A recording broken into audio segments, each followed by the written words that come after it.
Ukraine রাশিয়ার যুদ্ধের কারণে এমনিতেই গার্মেন্টসের এপই প্রাইস অনেক কমে গেছে, যেখানে অনেক প্রাইস কমে গেছে এখন, যার কারণে একদিকে আমাদের স্যালারিটা বেড়ে গেছে, একদিকে এপবি কমে গেছে, গ্যাস বিল বেড়ে গেছে, ইলেকট্রিক বিল বেড়ে গেছে। আর সবচেয়ে বড় কথা হচ্ছে গাজা যুদ্ধের কারণে ওই হরমুজ প্রণালী তো ইউরোপ আমেরিকা ইউজ করে না। ইউরোপে এখন একটা ভেসেল যেতে লাগে 60 দিন, যেখানে আগে 26 দিন লাগতো। তো আমাদের যে নিউ অ্যারাইভেল প্রোডাক্টটা, এটা এমনিতেই আমাদের সময় মতো পৌঁছে না।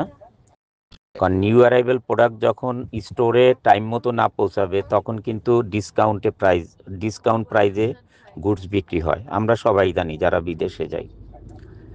তো এমনি প্রাইস নিয়ে আমরা অনেক স্ট্রাগল করতেছি।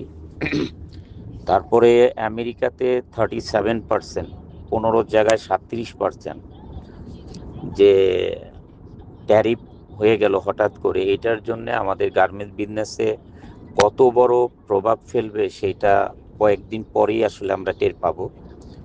কারণ চায়নার থেকে আমেরিকা আমাদের দেশে বিজনেসটা নিত একটা কারণেই, যে আমাদের দেশে ট্যাক্স কম, আমাদের এখান থেকে গার্মেন্টস নিলে ট্যাক্সটা কম। কারণ চায়নার মাল পৌঁছায় যায় আমেরিকাতে 1 মাসের মধ্যে, আর আমাদের পৌঁছায় 2 মাসেরও বেশি লাগে। এখন একটাই কারণ ছিল, সেটা হচ্ছে ট্যাক্স কম।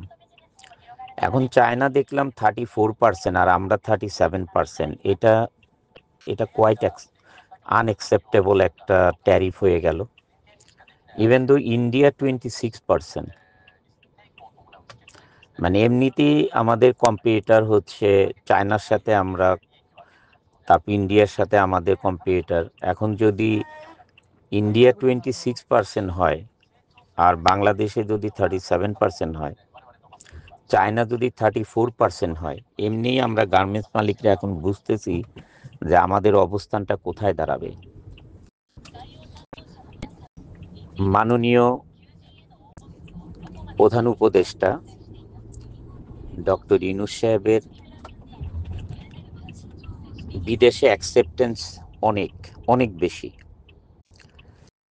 যদি আমাদের মাননীয় উপদেষ্টা মহোদয় যদি আমেরিকাতে বিজনেস মিনিস্ট্রিতে যদি কথা বলতে পারে যে আমাদের দেশটাকে আসলে একটা কনসিডার দৃষ্টিতে দেখা, তাহলে আমাদের জন্য অনেক উপকার হবে। কারণ সত্যিকার এই 37%-এ আমাদের দেশে কতটুকু আমেরিকান অর্ডার আসবে আমি জানি না।